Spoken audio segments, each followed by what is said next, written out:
Well, this is another segment of, a random response on the keyword God. Yeah, this video was a little weird, but brings up a subject that is semi-important to the atheist community.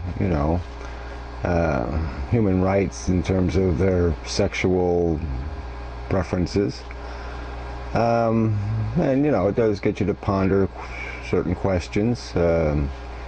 Would Jesus have sex with himself if there was another Jesus? And what would you do yourself? Let's say there was another person that wasn't a relative that looked just like you, was just like you, in terms of even their mental attitude. Would that person be attractive? It's an interesting question. It's it leads to the whole question too of what defines attractive. It's kind of weird. I've always been kind of uncertain about how I looked. Sometimes I had the feeling that okay, I was all right looking, and then other times you don't feel too good about how I look. And it's weird doing this YouTube thing, but you get a lot of conflicting comments. You get some people who are, kind of flattering in terms of, how they describe you, and you get the other side of people who are, comparing you to the ugliest thing on earth. And it's like even other people have used my image, just my image, as an example of my hideousness. And it's just kind of funny, like I said, because other people seem to think I look okay. And but then I've been compared to like William Dafoe, and it's like I say to myself, well, shit, no, I wouldn't have sex with William Dafoe. He's not attractive to me at all. And so it's kind of funny that the person I'm most compared to is not my definition of attractive. But it's an interesting question. It's hard to say. I guess you wouldn't know until you were put in that position, I suppose. I mean, I can't say I ever, well, I won't say I never fantasized about it, because maybe I did. I mean, especially when I was younger. I mean, when you're in that vain period where you're feeling kind of good about yourself, I probably did think about it. But yeah, it's not something that's, men aren't my type kind of a thing. It's not somewhere I go easily.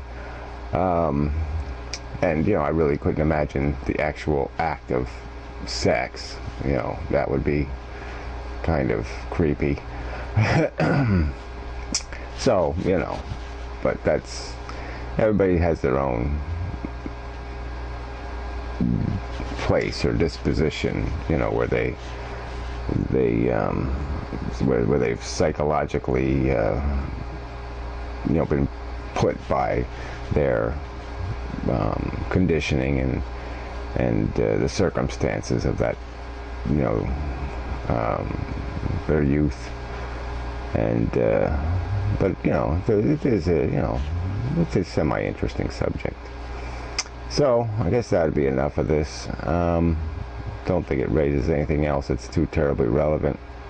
Except that religious folk really ought to just lighten up about the whole sexual preference thing. I mean, it is kind of funny.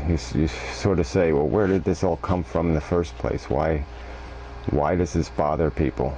Why is it a problem for them? What other consenting adults do. I mean, it's just, it's hard to imagine. I mean, I guess it's just part of that whole resentment thing. I mean, I've brought it up with abortion and other things that people just resent other people having a liberty they don't have. And so I guess you'd sort of have to think that a lot of religious people might have been closet homosexuals or something and wanted the freedom of sex without procreation, or something like that. Maybe it's just because of the taboo, the negative social connotation just kind of bred into people, and once they had that perception, they wouldn't even act. If they had their own desires, they wouldn't act on them, and they would resent other people for having that freedom, or believing they had that freedom. And so I guess they felt the need to kill them for it. It really is so silly when you think about it. I mean, of all the things that human beings can do to each other, it's hard to imagine how two consenting adults doing something together is at all relevant to somebody else's life. I mean, it just really is silly.